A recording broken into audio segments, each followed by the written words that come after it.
ከጌታም ከመድኃኒታችን ከኢየሱስ ክርስቶስ የሆነው ሰላምና ጸጋ ለእናንተና ለነገሮቻችሁ በኢየሱስ ስምና ስልጣን ይሆንላችሁ። ክብር ለኢየሱስ ይሁን። ሃሌሉያ። ኢየሱስ ጌታ ነው። ጌታን ስንለው እንዴት እንደሚያምርብን፣ ጌታን ስንከተለው፣ ጌታን ስንወደው፣ በፈቃዱ ስንኖር፣ ፈቃዳችንን ለሱ ፈቃድ ስናስረክብ እንዴት እንደሚያምርብን ጌታ ኢየሱስ ጌታ ነው። ክብር ለኢየሱስ ክርስቶስ ይሁን። በጣም ሁሉ ጊዜ ከልቤ የማይጠፋውን ቃል ምን እንደሆነ ታውቃላችሁ?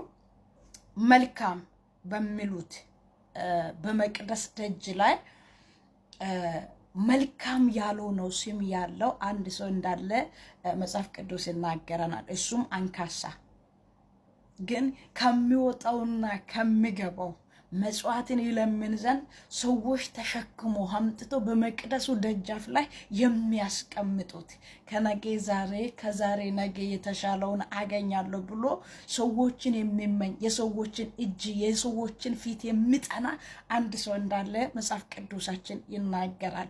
ታውቃላችሁ፣ እግዚአብሔር ሰዎች ሲያበቁ፣ እግዚአብሔር ሰዎች ሲጨርሱ፣ እግዚአብሔር ሰዎች ተስፋ ሲቆርጡ እግዚአብሔር እንደገና ነገርን መስራት ይችላል። እንደገና ኃይሉን መግለጥ ይችላል።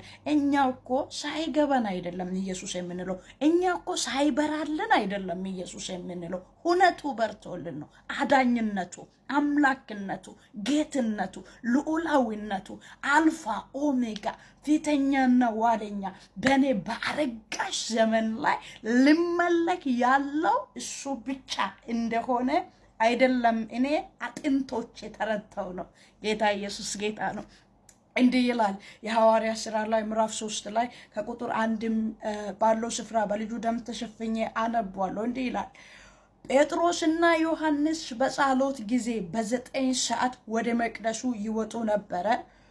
ወደ መቅደሱም ከሚገቡት መጽዋዕትን ይለምን ዘንድ ሰዎች ተሸክሞ መልካም በሚሏት በመቅደስ ደጅ በየቀኑ ያስቀምጡ የነበረው ከነሐቱ ማኅፀን ጀምሮ አንካሳ የሆነው አንድ ሰው ነበረ። እርሱም ጴጥሮስንና ዮሐንስን ወደ መቅደስ ሊገቡ እንዳላቸው ባየ ጊዜ መጽዋዕትንም ለመናቸው። ጴጥሮስም ከዮሐንስ ጋር ትኩር ብሎ ወደ እርሱ ተመለክቶ ወደ እኛ ተመልከት አሉ። እርሱም አንድ ነገር ከነርሱ እንደሚቀበል ሲጠባበቅ ወደ እነርሱ ተመለከተ። ጴጥሮስ ግን ብር ወርቅ የለንም፣ ይህንን ያለንን ግን እንሰጥሃለን። በናዝሬቱ በኢየሱስ ክርስቶስ ስም ተነስና ተመላለስ አሉ። የሞተባችሁ የተቀበራችሁት አበቃ ያላችሁት የደመደማችሁት ነገር ካለ በናዝሬቱ በኢየሱስ ክርስቶስ ስምና ስልጣን ትንሣኤ ይሁን። ለጉዳያችሁ ትንሣኤ፣ ለበረከታችሁ ትንሣኤ፣ ለጤንነታችሁ ትንሣኤ፣ አበቃ ላላችሁት ጉዳይ በኢየሱስ ክርስቶስም ትንሣኤ ይሁንላችሁ። ኢየሱስ የሚለው ስም ማንሳትን ያውቅበታል።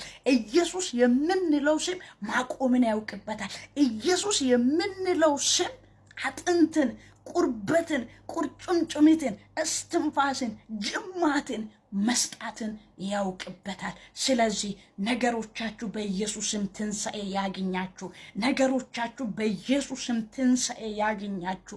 እግዚአብሔር አምላኬ እናንተ በጨረሳችሁት ጉዳይ ላይ፣ እናንተ ባበቃችሁት ጉዳይ ላይ፣ እናንተን ባደከማችሁት ጉዳይ ላይ፣ እናንተን ዋጋ ባስከፈለው ጉዳይ ላይ የናዝሬቱ ኢየሱስ ክብርን ይግለጥ። ኢየሱስ ጌታ ነው። ሃሌሉያ። ይሄ ኢየሱስዬ እንወደዋለን፣ አናፍርበትም፣ ድነናል። ስለዚህ ያድናል፣ ይታደጋል። ኢየሱስ ጌታ ነው።